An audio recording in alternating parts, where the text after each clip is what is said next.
देवकर काय सांगाल? खरं तर 118 झाडांची कत्तल या ठिकाणी झालेली आहे, नेमका काय प्रकार आहे? सर, गेली 10 ते 15 दिवस इथं वृक्षतोड मोठ्या प्रमाणात गुपचूप चालू होती.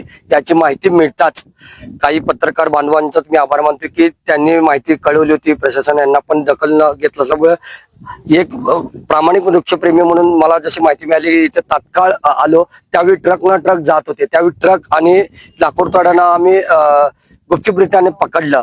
त्यांच्याशी आमचे वादावाद झाले. त्यांनी हे दम दिलं, हे दिलं, परंतु पोलीस प्रशासनाची मदत घेतली, वन विभागाची घेतली, मनपाची मदत घेतली आणि ही ट्रक पोलिसांच्या ताब्यात देण्यात आली. तर याचं दुःख होतं की ह्या मोठ्या बिल्डरने आपल्या शक्तीच्या जोरावर जवळ 30 एकरचा परिसर असेल तर त्यांनी 100 वर्षापुढील झाडं, 50 वर्षापुढील झाडं जे हेरिटेजची मान्यता आहे त्याला जर तोडायचे असेल तर एक हरित लवादा केंद्राची किंवा महाराष्ट्र शासनाची परमिशन घेतल्याशिवाय तोडता येत नाही. स्थानिक प्रशासन, उद्यान विभागाची परमिशन नाही, वन विभागाची परमिशन नाही.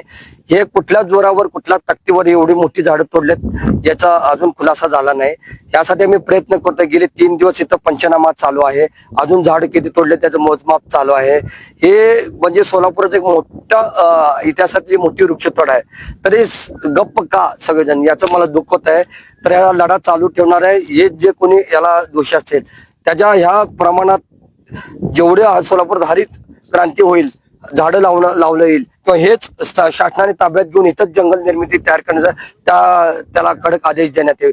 जोपर्यंत हा लढा जिंकत नाही तोपर्यंत हा लढाई चालू असेल. सर, कोणकोणत्या प्रकारची झाडं होती सर? कायदा काय सांगतो या झाडाचा? ह्यात वड, पिंपळ, कडुलिंब, चंदन, चिंच, जांभूळ अशी जैवविविधता नटलेली झाड होते. त्यात अनेक पक्ष्यांची घरटी गेलेली. सर, इथं पक्ष्यांचा किलबिलाट होता. आजूबाजूच्या माणसांनी सांगितले की इथं पक्ष्यांचा आवाज एवढा मोठा येत होता वृक्षतोड करताना, म्हणजे किंकाळा सुद्धा या आजूबाजूच्या घराला ऐकला. त्यांनी सुद्धा अडवण्याचा प्रयत्न केला, त्यांनाही जुमानला नाही. म्हणजे जैवविविधतेची हानी झाली.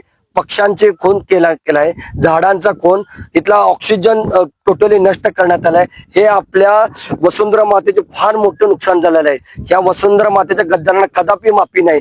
जे कोणी केलेलं आहे ना, केंद्र स्तरावर, राज्य स्तरावर मोठ्या प्रमाणात कडक कारवाई करून याची भरपाई भरून देण्यात यावी हीच विनंती आहे. याबाबत वन विभाग किंवा पोलिसांकडून कुठला गुन्हा दाखल झाला? वन विभागात सुद्धा तपासणी केलेली आहे, तक्रार दिलेली आहे. वन विभागाला तक्रार दिली आहे, मनपाला दिली आहे, पोलीस प्रशासनाने दिले. त्याचा तपास चालू आहे. लवकरात लवकर व्यवस्थित अभ्यास करून खुलासा करून कारवाई करण्यात येईल असं आश्वासन देण्यात आले.